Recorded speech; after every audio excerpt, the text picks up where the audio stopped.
Welcome to study IQ. I am Amit वारिदी किलोर।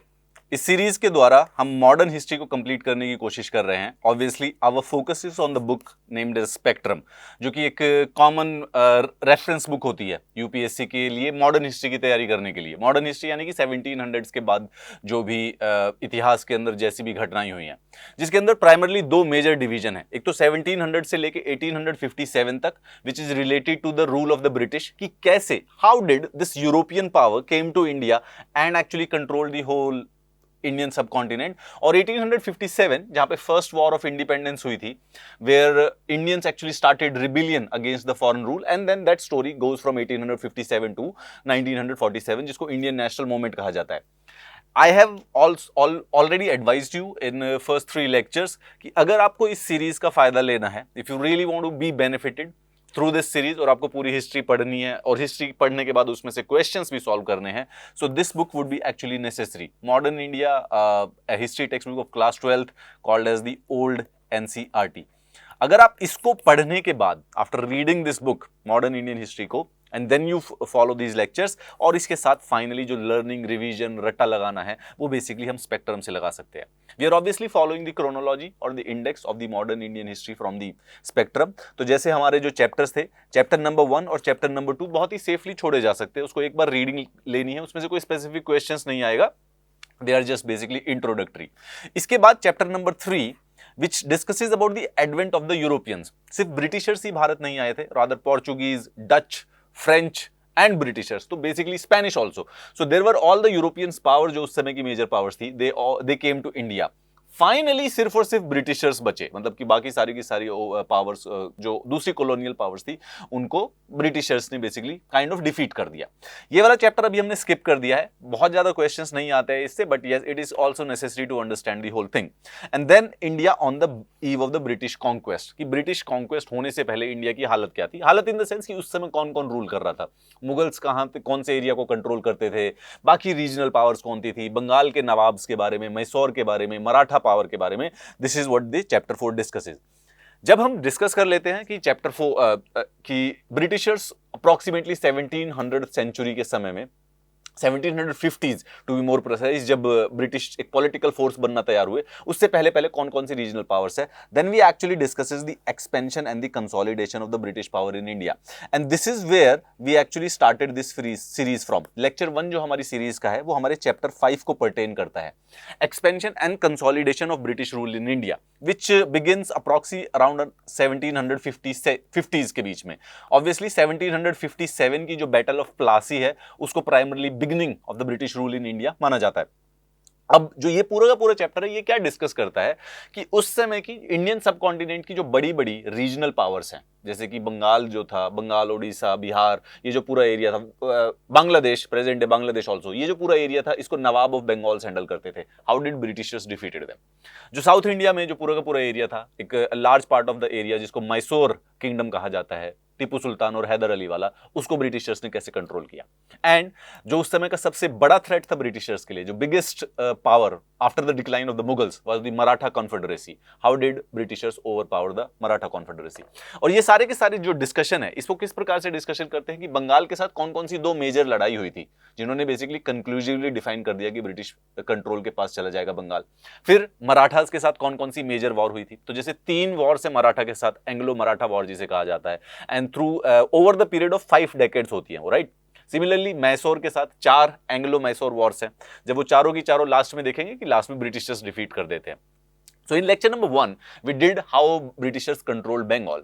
Second में हमने डिस्कस किया how Britishers control the Mysore, and the third one जो lecture था उसमें हमने Maratha confederacy, Anglo Maratha wars जो थी, उनके बारे में डिस्कस किया। एंग्लो मराठा वॉर जो लास्ट में थी वो 1820s में खत्म होती है, 1820। So when if we can go back to 1820s, at that time almost whole of the Indian subcontinent Britain के कंट्रोल में था, ब्रिटिश ईस्ट इंडिया कंपनी के, टू बी ऑनेस्ट उस समय ब्रिटेन नहीं कहा जा सकता, rather it be east India company, east India company के कंट्रोल में था, एक्सेप्ट पंजाब एंड सिंध, यानी हमारा जो वेस्टर्न इंडिया का जो थोड़ा सा पार्ट है। तो आज हम डिस्कस करेंगे कि पंजाब ब्रिटिशर्स के कंट्रोल में कैसे गया, more importantly through the Anglo Sikh war.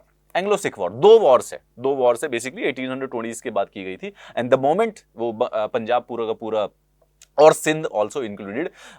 ये जब एरिया पूरा का पूरा ब्रिटिशर्स कंट्रोल करना स्टार्ट करते हैं, द होल इंडियन सब continent comes under their control by the end of the 1850s, 1850 के समय में।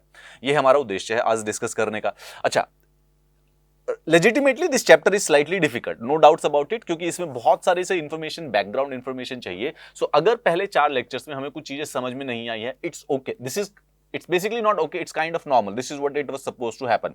इसके बाद के जो चैप्टर्स है, rising resentment against company rule, जहां से एक्चुअली में मेजर क्वेश्चंस आना स्टार्ट होते हैं 1850 से लेके 1950 के बीच में। जो सबसे ज्यादा क्वेश्चंस आते हैं इंडियन नेशनल मूवमेंट और मॉडर्न हिस्ट्री में से, वो यहीं से आते हैं। अब ये जो पहले 4 लेक्चर्स थे, इनका पर्पस आपको कुछ याद कराना नहीं था, rather just to give you a basic background, the most basic possible. Questions यहां से आएंगे, और जब हम इन चैप्टर्स को पढ़ेंगे तो यहां से याद करना आसान भी रहेगा और समझना भी थोड़ा आसान रहेगा। Even though if you might have fair difficulty Marathas के लीडर्स के नाम याद करना, डेट्स नाम याद करना, कौन कौन सी वॉर के बाद कौन कौन सी ट्रीटी साइन होती है, that is difficult. If you're feeling the problem, you're absolutely doing right, मतलब कि you're on the right path, that is what it was supposed to happen and that is what is happening. ठीक है, तो आज हम Anglo Sikh war करते हैं। Again purpose हमारा क्या है, just to get an idea, just to get a background कि ये 1750 से लेकर 1850 के बीच में हो क्या रहा है, या हो क्या रहा है, मोर इंपॉर्टेंटली अकेडमिकली क्या हो रहा है। अकेडमिकली हमें क्या देखना है कि 1750 से 1850 के बीच में ब्रिटिशर्स हमारी रीजनल पावर से लड़ रही हैं, ओके। और जब रीजनल पावर से लड़ती हैं तो वो अकेडमिकली उसको हिस्ट्री कैसे रिकॉर्ड करता है, थ्रू द वॉर्स के द्वारा रिकॉर्ड करता है। तो वो वॉर्स हमें याद करनी है, और हर वॉर खत्म होने के ऊपर कोई ट्रीटी साइन की जाती है, तो वो ट्रीटीज हमें थोड़ी सी पता होनी चाहिए।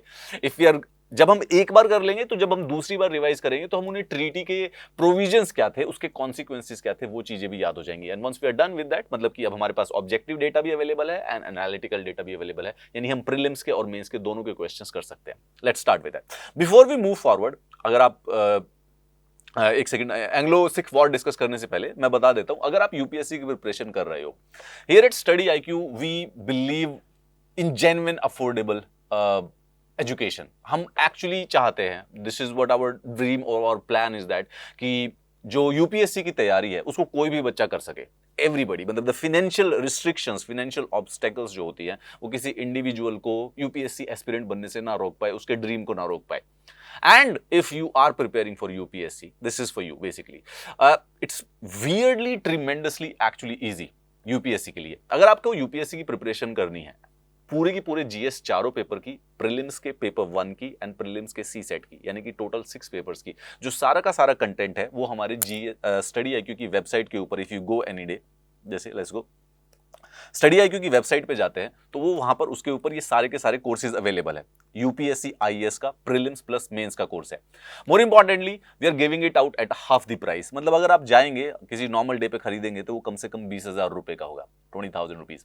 It is still cheap, but you know what is much more cheaper than 20,000। Well, जब आप उसको बाय नाउ करें and you log in with your phone number, use this code, which is the code is the Amit flash, Amit flash. तो जो वो 20,000 रुपए है, that code will actually drop the price to the 9,999 for more than 1 year. That's like 1,000 rupees, less than 1,000 rupees for a month if you want to prepare for UPSC. अच्छा, हमारा जो course है, as in अगर आपको मैं दिखाऊं, this course contents each and everything as far as the UPSC preparation is concern. Preparation start कैसे करनी है, प्रीलिम्स के जो क्रैश कोर्सेज होते हैं, करंट अफेयर्स, ये रेगुलरली अपडेट होता रहता है। तो if you buy it today, तो जब तक आपके पास इसकी सब्सक्रिप्शन रहेगी, जितने भी करंट अफेयर्स के जो वीडियोज आएंगे, will be accessible here. And then polity, history, again मतलब nothing, there is no science here. जो भी यूपीएससी के सब्जेक्ट्स के टॉपिक हैं, ईदर प्रीलिम्स और मेंस, वो सारे के सारे यहाँ पर अवेलेबल है in less than 1,000 rupees a month. It's a genuine catch if you really think so.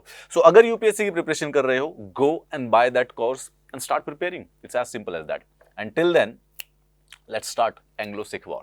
अच्छा, लेक्चर नंबर 3 में हमने डिस्कस किया था एंग्लो मराठा वॉर के बारे में। Okay, you might not remember, याद करने की कोई जरूरत भी नहीं है इस समय। Okay, don't panic about it.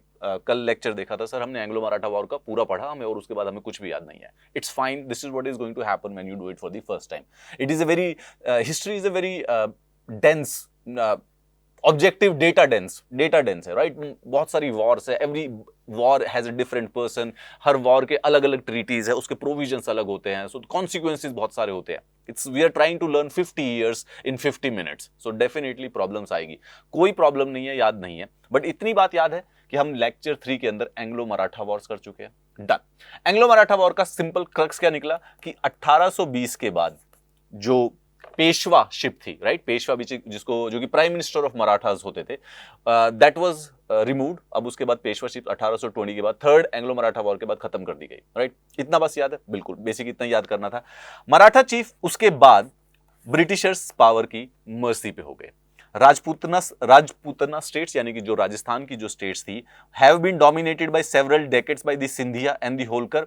Marathas के बाद जो राजपूताना स्टेट्स थी वो भी बेसिकली मोर और लेस उनके पास भी एनर्जी नहीं थी, क्योंकि पिछले 40-50 साल तक सिंधिया और जो होलकर्स थे, बेसिकली द मराठास चीफ जो थे, मराठा कॉन्फेडरेसी के जो पार्ट थे, वो राजपूतानास को डोमिनेट करते थे। And once Holkars and Scindia declined after the third Anglo Maratha war, Rajputanas के पास भी इतनी एनर्जी, इतनी पावर, इतना इन्फ्लुएंस नहीं था कि वो ब्रिटिशर्स को चैलेंज कर सके। सो उनकी इंडिपेंडेंस भी, they also readily accepted the British supremacy. So once Maratha empire was taken care of the Britishers by 1818, मतलब which was the end of the third Anglo-Maratha war, entire Indian subcontinent सिर्फ और सिर्फ पंजाब और सिंध के अलावा British control के पास चला गया था। Part of it was directly ruled by the Britishers, और बाकी जो बहुत सारे से किंगडम्स थे, चीफचंस थे, प्रिंसेस थे, उन्होंने सब्सिडरी अलायंस एक्सेप्ट कर लिया था। So they were basically the vassal, British paramount power है and they were just ruling on the behalf. जो भी एक्सटर्नल अफेयर्स थे, जितने भी इंडियन प्रिंसेस के या इंडियन किंगडम्स थे, those were handled by the Britishers. The state के पास जो ये लोकल प्रिंसेस थे, इनके पास कोई भी खुद की आर्म्ड फोर्सेस नहीं थे, और इंडिपेंडेंट फॉरेन रिलेशंस तो ऑब्वियसली उनको अलाउ नहीं थे, राइट। बचा अब हमारे पास सिंध और बचा अब हमारे पास पंजाब। अब हमारे पास अगर आप बुक देखोगे, क्या नाम है, स्पेक्ट्रम की जो किताब है, उसमें सिंध के बारे में कुछ बहुत ज्यादा डिस्कशन नहीं है, ठीक है। It's a very small minor discussion है, it's not exactly hugely important part. लेकिन जो पुराने वाली मॉडर्न हिस्ट्री की जो एनसीईआरटी की किताब है, उसमें सिंध के ऊपर एक पेज का डिस्कशन है। तो just read that, okay, don't worry about it. आज याद नहीं होगा पहली बारी में, ओके, यू गेट पैनिक कि सर याद नहीं हो रहा, इतने सारे नाम याद नहीं हो रहे हैं, नहीं होगा। That is the whole point of it. The only exercise which you need to do is just read it, okay, just read it, is as simple as that. कोई चीज याद करने की जरूरत है भी नहीं पहली बारी में, बस एक बार रीड करना है। सो वो रीड कीजिए। British completed the task of conquering the whole of India from 1818 to 1857। तो ये जो 1818 से 1857 का जो समय था, इसमें दो जो एरिया है, एक तो specifically Sindh and the whole Punjab area, ये दोनों एरियाज को कंट्रोल करने की कोशिश की गई है, ठीक है। The whole point of it, भाई 1757 से 1764 के बीच में बंगाल ले लिया गया, 1770 से लेकर 1799 के बीच में मैसूर ले लिया गया, और 1780s के बीच से लेके 1820 के बीच में ये पूरा का पूरा मराठा एम्पायर चला गया। उसके बाद राजपूतानास के साथ कोई मेजर राजपूत के साथ कोई मेजर ब्रिटिशर्स की वॉर नहीं हुई, they were already defeated, kind of decline पे थी उनकी पावर। तो ब्रिटिशर्स की सुप्रीमेसी उन्होंने नॉर्मल बेसिक ट्रीटीज ब्रिटिश से, जनरली छोटी मोटी बैटल से उन्होंने एक्सेप्ट कर ली। तो बच गई हमारे पास ये दो जगह, पंजाब की वाली और सिंध की वाली, ठीक है। सिंध, अवध, सेंट्रल प्रोविंसेस, ये जो सारे के सारे थे, ये धीरे धीरे अनेक्स करते रहे। स्टोरी हमारे हिस्ट्री के अंदर पंजाब की है। एक हमारे सिंध की देख लेते हैं। देखो सिंध को कैसे उन्होंने अरेंज, ब्रिटिशर्स ने क्या किया कि एंग्लो रशियन राइवलरी बहुत बढ़ रही थी यूरोप और एशिया में, और ब्रिटिशर्स को फियर था कि Russia might attack India through Afghanistan और पर्शिया। तो मतलब या तो उनको ये बात का डर लगा रहता था, बहाने थे वैसे ऑनेस्टली स्पीकिंग। कभी फ्रेंच से, भाई जो एंग्लो मराठा और एंग्लो मैसूर वॉर हुई है, उसके अंदर कहीं ना कहीं पे एंग्लो फ्रेंच एंगल था। क्यों? क्योंकि जब उस समय यूएसए में जो कॉलोनीज रिवोल्ट कर रही थी, वहां पे फ्रेंच उनको सपोर्ट कर रहे थे, तो ब्रिटिशर्स के अगेंस्ट थी। यूरोप में उसकी जो कॉम्पिटिटिव पावर थी। अब 1820s आ चुका है, 1820s में Russia also became a power. अब इंग्लैंड को प्रॉब्लम होगी रशिया की, तो उनको इस बात का डर था कि या तो अफगानिस्तान से या पर्शिया से रशिया एक्चुअली में अनेक्स कर सकता है। तो इस बॉर्डर्स को, ये दोनों के दोनों बॉर्डर्स को कैसे सिक्योर किया जाए, to counter Russia, British government decided कि इनका अफगानिस्तान और पर्शिया के अंदर इन्फ्लुएंस बढ़ना चाहिए, ठीक है।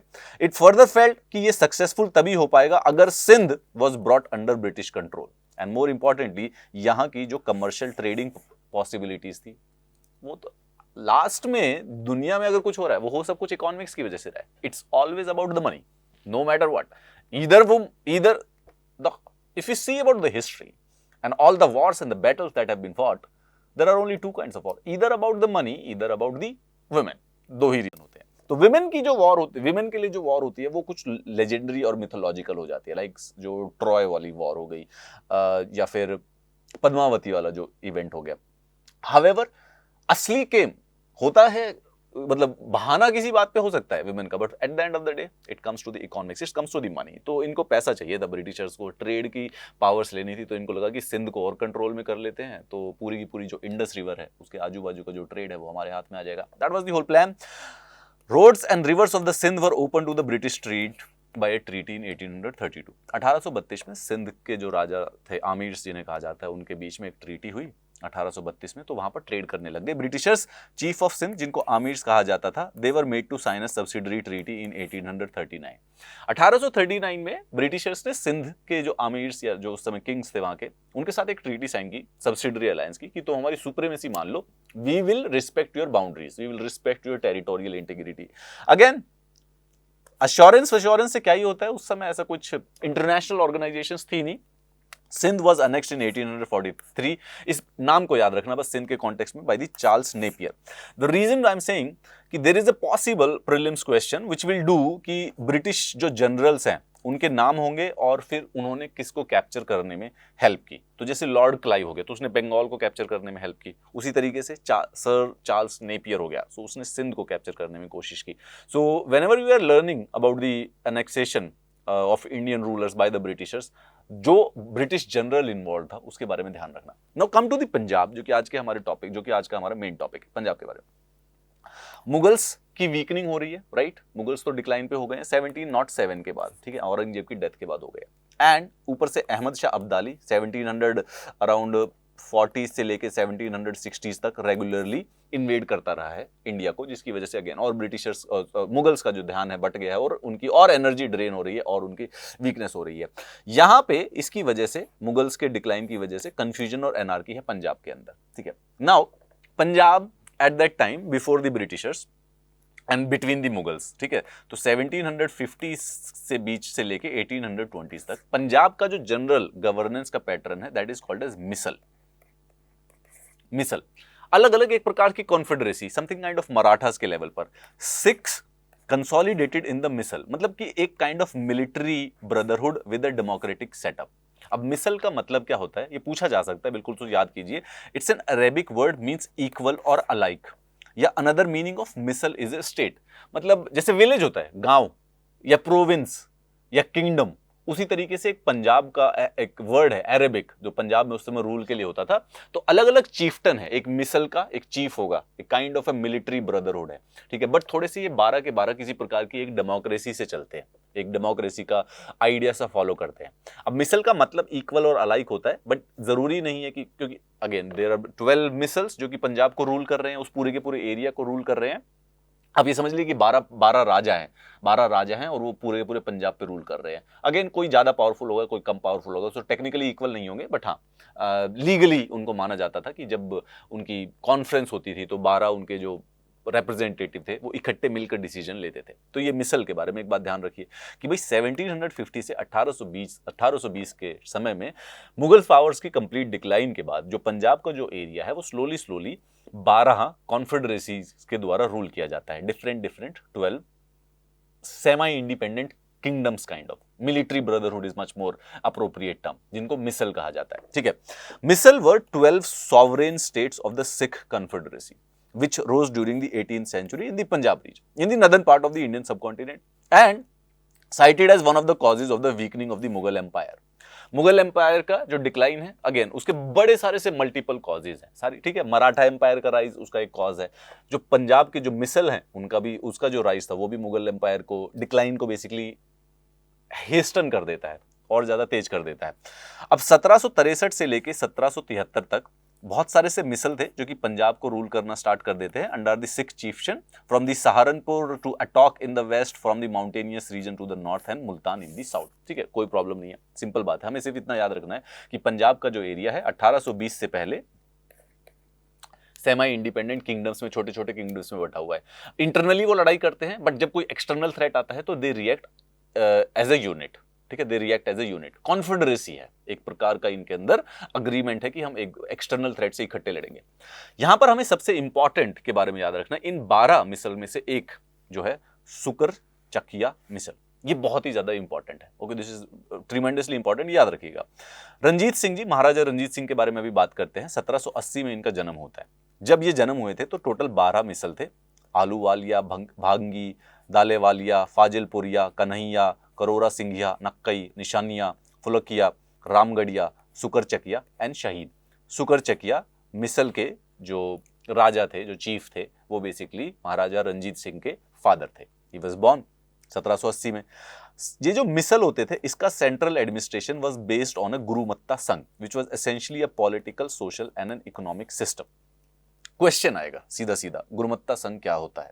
गुरुमत्ता संघ एक प्रकार का सोशल इकोनॉमिक पॉलिटिकल सिस्टम है जो कि पंजाब के अंदर जो मिसल होते थे, जो सॉवरेन स्टेट्स हैं, ओके, इंडिपेंडेंट है, सॉवरेन स्टेट्स हैं, वो फॉलो किया करते थे एक प्रकार का social economic political kind of a system, Gurmatta Sangh. इसके बारे में ज्यादा समझने की जरूरत नहीं है, यहाँ पे रट्टाफिकेशन की थोड़ी सी जरूरत पड़ेगी।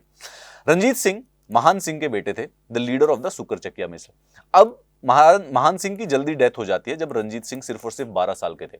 रंजीत सिंह जब 10 साल के थे ना, तो वो बैटल में जाया करते थे अपने पिताजी के साथ। गॉड, मतलब समथिंग। 10 साल के बच्चे को वॉर और बैटल में कौन लेके जाता है? महान सिंह। अब रंजीत सिंह के पास ही was kind of a genius, military genius थे। पॉलिटिकल अफेयर्स के लिए उनका एक्यूमेन पहले से ही दिख रहा था बचपन से कि ये ही will go somewhere. Towards the close of the 18th century जो ये 12 मिसल थे ना, ये सब के सब इनकी पावर डिक्लाइन, क्योंकि ये दे हैव स्टार्टेड अराउंड 1700 से स्टार्ट है, ठीक है। तो 100-150 साल के बाद किसी भी प्रकार की डायनेस्टी में धीरे धीरे डिक्लाइन या डिसइंटीग्रेशन दिखना स्टार्ट हो जाता है। ये मिसल जो थे ये भी डिक्लाइन कर रहे थे, एक्सेप्ट दी शुकरचकिया, ये वाला जो कि बेसिकली महाराजा रंजीत सिंह के था। यहां पे धीरे धीरे ये जो डिक्लाइन हो रहे हैं सारे के सारे मिसल, ठीक है, रंजीत सिंह ने इस बात को एक्सप्लॉइट किया और एक पॉलिसी फॉलो करते हैं, ब्लड एंड आयरन की policy. And through following this policy of the blood and iron का मतलब कि पावर, मिलिट्री पावर से फुल फ्लेजेड अटैक करते हैं। जो भी बात मानने को तैयार नहीं है उसके ऊपर फुल फ्लेजेड अटैक, खून बहेगा और तलवार से बहेगा। That is what the blood and iron policy is. He carved himself a kingdom in the central Punjab. 1799 में Ranjit Singh was appointed as the governor of Lahore by the Zaman Shah, जो कि अफगानिस्तान के रूलर थे। अफगानिस्तान के ये रूलर थे और ये कई बार पंजाब पे अटैक किया करते थे। And Maharaja Ranjit Singh defeated his army several times and he was impressed by the Maharaja Ranjit Singh कि भाई तुम तो मतलब बड़े ही वीर योद्धा हो। 1805 में रंजीत सिंह ने जम्मू और अमृतसर को भी ले लिया। तो पॉलिटिकल कैपिटल उनकी लाहौर बन गई और रिलीजियस कैपिटल उनकी अमृतसर बन गई रंजीत सिंह की। और उसके बाद जो कश्मीर के डोगरास थे उनके साथ भी वो रिलेशन मेंटेन करते थे, नेपाल के साथ भी रिलेशन मेंटेन करते थे। और उनकी आर्मी के अंदर, सिख आर्मी के अंदर डोगरा सोल्जर भी हुआ करते थे, नेपाली सोल्जर भी हुआ करते थे। रंजीत सिंह ने बेसिकली क्या किया कि ये जितने भी सिख मिसल थे, 12 के 12 थे, उन सबको एब्जॉर्ब कर लिया and he united them into a single Sikh empire. So confederacy से जो बनने का प्रोसेस था, उन्होंने उसको एक किंगडम में बदल दिया। कॉन्फेडरेसी का मतलब है कि सिंगल इंडिपेंडेंट फेडरल यूनिट्स हैं, ओके, सेमी इंडिपेंडेंट है, सॉवरेन है। They function as a unit through kind of a conference और अ कम्युनिटी, मतलब कि एक पर्टिकुलर ग्रुप होता है, representative group, kind of a parliament, जिससे वो फंक्शन करते हैं। But in itself they are actually independent, जैसे कि मराठा कॉन्फेडरेसी में था। अच्छा, मराठा कॉन्फेडरेसी में भी अगर हम देखें तो उसमें जो 5 में, जैसे कि भाई सिंधिया हो गया, होलकर हो गए, गायकवाड़ हो गए, पेशवाज हो गए, they were not able to convert that confederacy into a single empire. That was achieved by the Maharaja Ranjit Singh. Maharaja Ranjit Singh ने वो जो मल्टीपल 12 कॉन्फेडरेसी, 12 मिसल थे, उनको एक सिंगल, उन सबको अपने अपने एम्पायर में एब्जॉर्ब कर लिया। कैसे एब्जॉर्ब किया? ब्लड एंड आयरन पॉलिसी के साथ, ठीक है। We are just giving the background, क्योंकि आज का हमारा फोकस पंजाब या महाराजा रंजीत सिंह पे या सिख एम्पायर पे नहीं है, रादर हम फोकस कर रहे हैं कि एंग्लो सिख वॉर पे कैसे पहुंचते हैं। सो ये सिचुएशन है। 1770 में जब उनका जन्म हो जाता है महाराजा रंजीत सिंह का, एंड देन ही 1805 तक, 1810 तक वो बेसिकली एक एम्पायर कार्व कर लेते हैं इन 12 मिसल्स के द्वारा, ठीक है। ये इन सबको एब्जॉर्ब करके एक अपना लोकल जितने भी किंगडम्स थे वहां के, उनको सबको बदल के अपना एक सिंगल सिख एम्पायर में बदल देते हैं। और इस समय इनके पास जम्मू भी है, लाहौर भी है और अमृतसर भी है, ठीक है। नाउ द बात स्टार्ट हो जाती है। Franco Russian invasion of India through the land route has alarmed the English. Britishers को लगा कि फ्रांस और रशिया दोनों मिलके अफगानिस्तान के रास्ते से इंडिया के ऊपर अटैक करने की संभावना करेंगे। ऐसी संभावना उस समय बनी हुई थी। So what they do is that कि 1807 में लॉर्ड मिंटो ने चार्ल्स मेटकाल्फ को भेजा लाहौर। रंजीत सिंह जी की उस समय पॉलिटिकल कैपिटल कौन सी है? लाहौर। Make sense, right? तो इसीलिए लाहौर जाना पड़ेगा। बात करने के लिए, विद द आइडिया कि भाई देयर इज अ पॉसिबिलिटी कि फ्रांस और रशिया यहां से अटैक कर सकते हैं। रिमेंबर, अच्छा ये लॉर्ड मिंटो दूसरे वाले हैं, मतलब this is Lord Minto 1। India में 1807 से लेके 1813 तक Lord Minto governor general of India हुआ करते थे उस समय, ठीक है, ये 1807 से 1813 तक। और दूसरा एक 1809 के समय में Morley Minto reforms, right, Morley Minto reforms, एक मिंटो ये भी है। मॉर्ले उस समय सेक्रेटरी ऑफ द स्टेट थे and the Lord Minto he was the vice Roy of India. Lord Curzon के बाद 1905 से लेके 1910 तक, तो जब लॉर्ड कर्जन जाते हैं उसके बाद Minto, Lord Minto becomes the vice Roy of the India. तो दोनों में कंफ्यूज मत होना, ठीक है। एक लॉर्ड मिंटो हैं जो कि गवर्नर जनरल ऑफ इंडिया थे, लेकिन वो 1807 से लेके 1813 तक थे। इमीडिएटली एग्जैक्टली 100 साल के बाद एक और दूसरा इंडिया का जो रूलर है, जो काइंड ऑफ प्रेसिडेंट और प्राइम मिनिस्टर ऑफ इंडिया है, वो भी उसका नाम भी लॉर्ड मिंटो ही है, लेकिन वो 1905 से लेके 1910 तक थे, who introduce the Morley Minto constitutional reforms. वो बात की बात है, आज करेंगे, तो ये कंफ्यूज मत होना इसमें, ठीक है। तो लॉर्ड मिंटो जो कि उस समय गवर्नर जनरल ऑफ इंडिया थे, sends the Charles Metcalfe to Lahore Ranjit Singh के साथ एक डील करने के लिए। इसमें basically they sign a specific treaty of Amritsar. 1809 में एक ट्रीटी साइन करते हैं। ये अभी लड़ाई नहीं हुई है किसी के बीच में, ब्रिटिशर्स को बस इस बात का डर हो रहा है कि फ्रांस और रशिया लैंड रूट से इंडिया के ऊपर अटैक कर सकते हैं, ठीक है, इंडिया के ऊपर अटैक कर सकते हैं। ये वाला एरिया तो पूरा का पूरा ब्रिटिशर्स के हाथ में है and this is basically the Sikh empire. तो सिख एम्पायर के साथ एक ट्रीटी या फिर एक नेगोशिएशन, डिप्लोमेटिक रिलेशंस को इंप्रूव करने के लिए चार्ल्स मेटकाल्फ लाहौर जाते हैं महाराजा रंजीत सिंह से मिलने के लिए। Ranjit Singh offer to accept Metcalfe, एक ऑफेंसिव और एक डिफेंसिव अलायंस बनाया जाता है, ये बोल के कि English would remain neutral in the case of Sikh Afghan war and would consider Ranjit Singh the sovereign of the entire Punjab. तो दोनों में मुद्दा क्या होता है, व्हाट हैपेंस इज दैट अंग्रेजों के बीच में और महाराजा रंजीत सिंह के बीच में एक ट्रीटी साइन होती है जिसका नाम है ट्रीटी ऑफ अमृतसर। इसका पर्पस क्या है? रंजीत सिंह जी ये कहते हैं कि अगर मेरी वॉर हो जाए अफगानिस्तान के साथ तो तुम न्यूट्रल रहोगे, अफगानिस्तान के सपोर्ट में नहीं आओगे। ब्रिटिशर्स भी लाइक ठीक है, नॉट अ प्रॉब्लम वाली बात।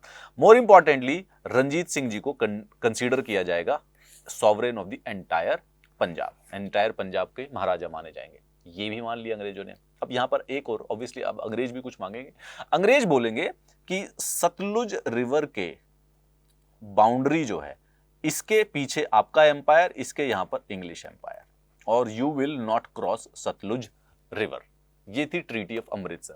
ट्रीटी ऑफ अमृतसर बहुत ही ज्यादा सिग्निफिकेंट है, इसके इमीडिएट और एज पोटेंशियल इफेक्ट्स के। पोटेंशियल इफेक्ट का क्या फंडा, क्योंकि अगर ये ट्रीटी साइन नहीं होती है हाइपोथेटिकली, तो Maharaja Ranjit Singh would have actually expanded beyond Sutlej. उनकी वैसे एम्बिशन भी थी। It checked one of the most cherished ambitions of the Ranjit Singh कि वो अब अपना रूल जो है पूरे सिख नेशन पे और जो एरिया है उसको पूरा का पूरा नहीं बढ़ा सकेंगे, बल्कि रिवर सतलुज को बाउंड्री लाइन मान लिया for his dominions and the companies. तो जब अब ये डील साइन हो जाती है ट्रीटी ऑफ अमृतसर की, तो इज एटलीस्ट अब ना वो डिप्लोमेटिकली बाउंड है कि सतलुज रिवर के इधर वाला एरिया के ऊपर वो कंट्रोल नहीं करेंगे। तो वो अब यहां पर फोकस करने लग जाते हैं मुल्तान की तरफ, दूसरे एरियाज की तरफ, कश्मीर की तरफ, पेशावर की तरफ और मुल्तान की तरफ। And what he does, he wins all of them, he wins this. तो वो कश्मीर को भी अपने कंट्रोल में ले लेते हैं, पेशावर को भी ले लेते हैं और मुल्तान को भी ले लेते हैं। अच्छा, पेशावर को कंट्रोल करने के लिए उनको अफगानिस्तान से लड़ाई करनी है, बट ब्रिटिशर्स इस समय न्यूट्रल रहेंगे, so he gets the benefit of that. Ranjit Singh की डेथ हो जाती है 1839 में, and now obviously it's time for the Anglo Sikh war. क्योंकि रंजीत सिंह जी के साथ ब्रिटिशर्स एक बेसिक डिप्लोमेसी बना के रखे थे एंड उनके साथ एक ऑफेंसिव डिफेंसिव, ठीक है, कि it'll be kind of a buffer zone. अगर बाई चांस से फ्रांस और रशिया वेस्ट से अटैक कर देता है तो पंजाब जो होगा वो बफर जोन होगा and British Sikh empire will fight against the France and Russia, क्योंकि उन्होंने अटैक किया, क्योंकि ट्रीटी ऑफ अमृतसर साइन हो गया। और इनको महाराजा रंजीत सिंह जी को ये फायदा हो गया कि उनके पूरे के पूरे सिख एम्पायर का उनको सॉवरेन मान लिया गया। और मोर इंपॉर्टेंटली एक बाउंड्री भी डिसाइड हो गई थी, Sutlej river was the boundary. Easy है ये बात तो याद रखना, आज इजी है। आज का चैप्टर थोड़ा सा मराठा कॉन्फेडरेसी से थोड़ा सा इजी है। अच्छा देखो अब क्या होता है, फर्स्ट एंग्लो सिख वॉर। ये सिर्फ बैकग्राउंड बताने के लिए था कि महाराजा रंजीत सिंह जी जो हैं कैसे वो जन्म लेते हैं और 12 के 12 मिसल को एब्जॉर्ब करके एक सिख एम्पायर क्रिएट करते हैं, it creates a massive great empire, जिससे ब्रिटिशर्स डिप्लोमेटिक रिलेशंस मेंटेन करके रखते हैं। एंड उस डिप्लोमेटिक रिलेशंस के द्वारा मोर और लेस बेसिक एक ट्रीटी ऑफ अमृतसर साइन होती है 1809 में। ठीक है, अब क्या होता है, 1839 में इनकी डेथ हो चुकी है। यहां पर फर्स्ट एंग्लो सिख वॉर होती है। स्पेसिफिकली बहाना यह दिया जाता है कि सिख वॉर ने दिसंबर 11 1845 को रिवर सतलुज क्रॉस की थी। What was the reason? We don't need to go into that. But ये रिवर सतलुज को क्रॉस ना करना एक ट्रीटी ऑफ अमृतसर का प्रोविजन है, क्योंकि that is the boundary. This was seen as an aggressive manoeuvre by the English. अंग्रेजों को लगा कि ये गलत बात है, ये हमारी ट्रीटी ऑफ अमृतसर का उल्लंघन है, एंड दे जस्टिफाइड दैट कि this will actually lead to the war. अब वॉर होती है स्टार्ट दिसंबर 1845। 20,000 से 30,000 ब्रिटिश के थे, सिख के साथ थे 50,000 under the command of the Lal Singh. लेकिन लाल सिंह जो है ये है ट्रेचरस। लाल सिंह और तेजा सिंह, सिख के कई सारे से मल्टीपल एम्पायर्स हैं, बड़े बड़े सारे से चीफ्टन्स हैं। उन जब ब्रिटिशर्स अटैक करना स्टार्ट करते हैं तो जो सिख आर्मी है उसका जो सेनापति है उसका नाम है लाल सिंह। बट ये जो लाल सिंह आदमी था ये निकला ब्रिटिशर्स का बंदा। ही वाज सपोर्टिंग ब्रिटिशर्स, वो इंफॉर्मेशन दिए जा रहा था, उससे इंस्ट्रक्शंस भी फॉलो कर रहा था। तो लाल सिंह और तेजा सिंह के ट्रेचरी की वजह से सिखों में से 5 डिफीट होती हैं फर्स्ट एंग्लो, क्योंकि इट्स अ वॉर, तो मल्टीपल बैटल्स हुई थी। मुदकी में, फिरोज शाह में, बुद्दलवाल में एंड सोबराव में। Lahore basically fell to Britishers on February 20 without a fight. So दिसंबर, जनवरी, फरवरी में अगर हम देखें 3 महीने के अंदर अंदर ब्रिटिशर्स जो मेजर सिख प्लेसेस थे, मुदकी, फिरोज शाह, बुडलवाल, जहां पे भी बैटल कर रहे थे, वो बेसिकली सिखों को हरा देते हैं। स्पेसिफिकली क्यों? क्योंकि Lal Singh and Teja Singh who were the military generals, जो कि सेनापति थे सिख आर्मी के, they were basically part of the British plan. वो बेसिकली उनको इंफॉर्मेशन सप्लाई कर रहे थे, वो कर रहे थे। So first Anglo Sikh war is quite simple कि भाई पुरानी जो ट्रीटी ऑफ अमृतसर है उसका उल्लंघन हुआ है, क्योंकि सतलुज रिवर क्रॉस किया है सिख आर्मी ने। इस बेसिस के ऊपर ब्रिटिशर्स लड़ाई वॉर डिक्लेयर कर देते हैं। ब्रिटिशर्स को पता था कि वो जीतेंगे, क्यों? क्योंकि उनकी पहले से ही सेनापति के साथ साठगांठ थी। सो मल्टीपल बैटल्स होती हैं, हर एक के अंदर कंक्लूसिवली, कैटेगोरिकली जो सिख आर्मी है उसको डिफीट कर दिया जाता है। जब डिफीट होती है तो ट्रीटी ऑफ लाहौर साइन होती है मार्च 8 1846 को, the end of the first Anglo Sikh war. ये ट्रीटी होती है, क्या होती है? वॉर इन, अच्छा यहां पे ट्रीटी ऑफ लाहौर क्यों इंपॉर्टेंट है? क्योंकि आपको कश्मीर के बारे में बड़ी एक इंपॉर्टेंट इंफॉर्मेशन देगी। कश्मीर महाराजा रंजीत सिंह ने जीता हुआ है, महाराजा रंजीत सिंह के कंट्रोल में है, यानी कि सिख एम्पायर का पार्ट है। नाउ व्हाट हैपेंस, जब फर्स्ट एंग्लो वॉर खत्म हो जाती है तो war indemnity of more than 1 crore rupees English को दी जाएगी। याद रखना ये जरूरी है, 1 करोड़ रुपया देना है, उस समय का 1 करोड़, 250-300 लगा लो। जलंधर दोआब जो है, ब्यास और सतलुज के बीच का जो एरिया है, वो कंपनी के पास, ईस्ट इंडिया कंपनी के पास चला जाएगा। ब्रिटिश रेजिडेंट लाहौर के अंदर रहेंगे। अब सिख आर्मी की जो स्ट्रेंथ है उसको रिड्यूस कर दिया जाएगा। और Dalip Singh was recognized as the ruler, Rani Jindan as a regent and Lal Singh as a wazir. ये वही लाल सिंह जो कि सेनापति है। ठीक है, चलिए, सिख जो थे ये जो एंटायर वॉर इंडेमनिटी है 1 करोड़ की, ये पे नहीं कर पाए उस समय। तो Kashmir including Jammu was basically sold to Gulab Singh, and उन्होंने 75 लाख रुपए दिए कंपनी को, और बेसिकली जम्मू एंड कश्मीर उन्होंने ले लिया। So what happened is that कि after Sikh were defeated in the Anglo Sikh war, उन्होंने एक ट्रीटी ऑफ लाहौर साइन की। ट्रीटी ऑफ लाहौर साइन करने में उसके 2 प्रोविजन है। एक तो सबसे पहले ये है कि फर्स्ट प्रोविजन ये है कि वॉर इंडेमनिटी, वॉर का खर्चा देना है, 1 करोड़ रुपए का खर्चा है जो कि सिख एम्पायर को, ब्रिटिशर्स को देना है। दे आर अनेबल टू पे दैट अमाउंट, तो वो जो कश्मीर का जो एरिया है वो ब्रिटिशर्स को दे देते हैं, और ब्रिटिशर्स क्या करते हैं, उसको बेच देते हैं गुलाब सिंह को 75 लाख रुपए के अंदर। जम्मू और कश्मीर को गुलाब सिंह को, is the founder of the Dogra dynasty, 75 lakh रुपए में बेच दिया जाता है। The transfer of the Kashmir to Gulab Singh was formalized by a separate treaty on the March 16, 1846। ये 8 दिन के अंदर अंदर का मुद्दा है। ये ट्रीटी ऑफ लाहौर के बाद 8 दिन के अंदर एक दूसरी ट्रीटी होती है, और गुलाब सिंह को 75 लाख रुपए के अंदर अंदर जम्मू एंड कश्मीर का पूरा एरिया दे दिया जाता है।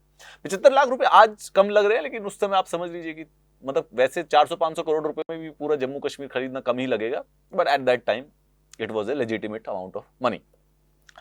हो गई फर्स्ट वॉर। तो फर्स्ट वॉर का फंडा क्या हुआ? फर्स्ट वॉर में सिख डिफीट हो गए हैं एंग्लो सिख वॉर के अंदर, और जम्मू एंड जो कश्मीर है वो गुलाब सिंह को बेच दिया गया है 75 लाख रुपए में। और जो जलंधर दोआब का जो एरिया है यानी कि ब्यास और सतलुज के बीच का, ब्यास और सतलुज के बीच में जो एरिया होता है वो बेसिकली ब्रिटिशर्स के पास चला गया। फर्स्ट एंग्लो सिख वॉर के एक तो प्रोविजंस ट्रीटी ऑफ लाहौर के और भैरोवाल, दो ट्रीटी थी, वो highly humiliating for the Sikh, बहुत ज्यादा ह्यूमिलिएटिंग हुए। अब यहां पर देखिए, मुल्तान का एक गवर्नर है जिसका नाम है Mulraj. He was replaced by a new Sikh governor over the issue of increase in the annual revenue. इकट्ठे ही हुई है। 1846 में फर्स्ट एंग्लो वॉर खत्म हुई है और दूसरे वाली कब है? दूसरे वाली 1848 में ही है।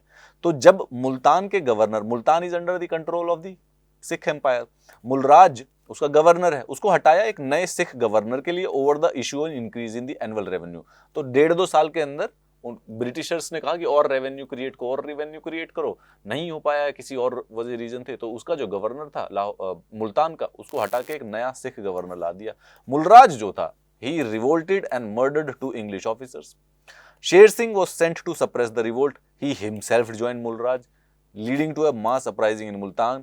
But this is basically considered as the immediate war. 1848 में लॉर्ड डलहाउजी इंडिया के गवर्नर जनरल बन चुके हैं। एंड लॉर्ड डलहाउजी जो इंडिया के गवर्नर जनरल हैं, उसमें one of the most important है। मतलब this is the guy who introduces railways in India. This is the guy who introduces telegraph in India. This is the guy who created public works department in India. And this is the guy who was not able to anticipate the first war of independence. मतलब Lord Dalhousie का one of the major criticism क्या है? Major criticism इसका ये है कि yes, he was a visionary, railways, telegraph and public works department. So brilliant governor general, but when he left India, he was majorly criticized for the fact कि he was not able to anticipate the first war of independence. Rebellion को anticipate नहीं कर पाए थे. Nevertheless, Lord Dalhousie के बारे में एक और सबसे वेरी इंटरेस्टिंग ट्रिविया है, which I'll just tell you. तो nevertheless, 1846 में ट्रीटी साइन हो चुकी है, treaty of Lahore, and Britishers के कंट्रोल में ऑलमोस्ट पंजाब का आधा एरिया आ चुका है, ठीक है। एंड 1848 में वो क्या करते हैं, एक इवेंट होता है छोटा सा, मुल्तान के जो गवर्नर है उसको रिमूव करके एक दूसरे सिख गवर्नर को लगाने की कोशिश करते हैं। And Mulraj the guy, the governor of Multan, he revolts against it. वो जो ब्रिटिश ऑफिसर्स थे उनको मर्डर कर देता है। काइंड ऑफ रिबेल हो गया, उसने रिबेलियन कर दिया। इस रिबेलियन को सप्रेस करने के लिए शेर सिंह को भेजा जाता है। शेर सिंह मुलराज को ही ज्वाइन कर लेता है। ये बेसिकली ब्रिटिशर्स के लिए एक्सक्यूज है कि we'll actually have to attack. Lord Dalhousie governor general of India बन चुके हैं, and this guy is a hardcore expansionist. इसका जेन्युइनली मानना था लॉर्ड डलहाउजी का कि ही इज द ब्रिटिशर्स और the Europeans are the enlightened one, and they have an obligation and duty to enlighten the people of India. Kind of a racist view point now when it's seen in the retrospective, but इसको ऐसा लगता था कि इसकी duty है, इसकी obligation है। उसको लगता था कि ये जो इंडियन एम्पायर्स हैं, they are not efficient, they are not good, and they are not treating their people better. So English, England, East India Company shall actually acquire all of them and better the situation, और social progress ये करेंगे। He was expansionist. इसका सीधा सीधा मानना था कि जो एम्पायर को एनेक्स कर सके उसको कर लो इमीडिएटली। मुलराज के रिवोल्ट के बाद इसको बहाना मिल गया कि अब समय आ गया कि पंजाब को भी एनेक्स कर लिया जाए। लॉर्ड डलहाउसी खुद पंजाब गए और 3 इंपॉर्टेंट बैटल्स हुई हैं सेकंड एंग्लो सिख वॉर के अंदर। बैटल ऑफ रामनगर, जिसको सर ह्यूज गो चलाते हैं, battle of Chillianwala and the battle of Gujarat. Sikh army surrender at Rawalpindi and their Afghan allies were chased out of India. Gujarat हमारा वाला मतलब not the state Gujarat, not the present state Gujarat, rather Jhelum के ऊपर एक रिवर है। तो ये battle of Gujarat is very confusing, right? And ये इसीलिए यूपीएससी इसको पूछने में इंटरेस्टेड भी रहेगा। सेकेंड एंग्लो सिख वॉर के बीच में एक बैटल ऑफ गुजरात हुई है। However, this Gujarat is basically a town. Jhelum के किनारे पे, right? I think we'll be able to easily remember it. We'll understand the context of the question. History का question होगा तो हमें आसानी से याद रहेगा। Nevertheless, the point here is that कि डलहाउजी को बहाना मिल गया पंजाब को एनेक्स करने के लिए। वो जाता है, 3 बैटल होती हैं, मोर और लेस बेसिकली ब्रिटिशर्स क्लियरली कट जीत जाते हैं। सिख आर्मी सरेंडर कर देती है। शेर सिंह जिसको भेजा गया था बट खुद रिवोल्ट कर रहा था, वो भी सरेंडर कर देता है, एंड पंजाब पूरा का पूरा अनेक्स कर लिया जाता है डलहाउजी के बारे में। He was actually thanks in the parliament, और बेसिकली उसकी प्रमोशन भी हो गई। बनता था, पूरा का पूरा पंजाब का एरिया एनेक्स कर लिया। पंजाब का जो पूरा का पूरा एरिया था, एक 3 मेंबर बोर्ड बनाया गया पंजाब को गवर्न करने के लिए। लॉरेंस ब्रदर, अगेन ये नाम अगर याद हो सके तो बेहतर है, अगर पहली बारी में याद ना हो, दूसरी बारी में भी नहीं होंगे, 3, 4, 5वीं रीडिंग में ये यूजुअली याद हो जाते हैं। So don't stress right now, अभी हेडेक लेने की जरूरत नहीं है। बट हाँ, पंजाब की Anglo Sikh war, second Anglo Sikh war खत्म होने के बाद पंजाब का जो एरिया है वो ईस्ट इंडिया कंपनी ने अनेक्स कर लिया है। सो उसकी गवर्नेंस के लिए दे सेटअप अ बोर्ड, एक बोर्ड सेटअप करते हैं, ठीक है, 3 लोगों का, Henry Lawrence and John Lawrence and Charles Mansel. 1853 में ये बोर्ड को भी नलीफाई कर दिया था and Punjab was placed under a chief commissioner and this guy, एक Lawrence, one of the Lawrence brothers becomes the first chief commissioner. खत्म।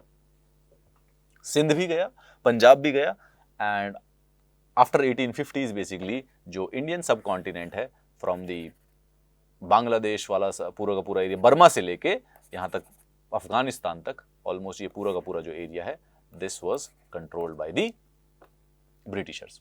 Lord Dalhousie के बारे में एक बहुत इंटरेस्टिंग बात है।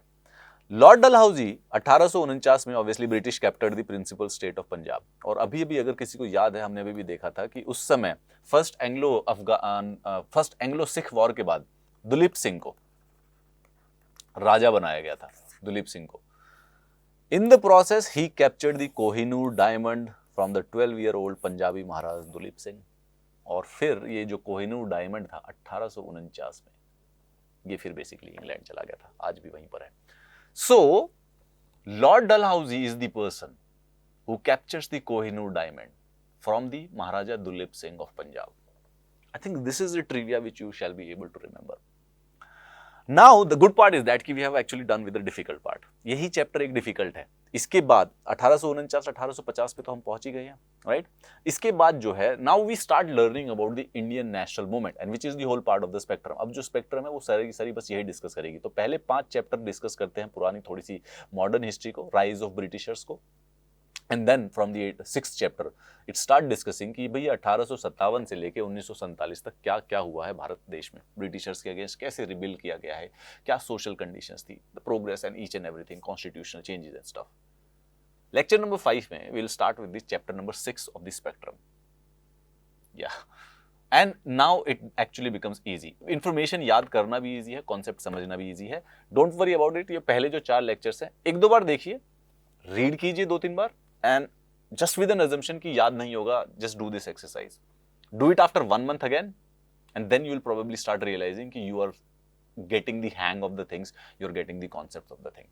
And if you need the PDFs of these lectures, these are available on this Telegram channel. I am generally available on this Instagram handle. I will see you in the lecture number 5. Have a nice day.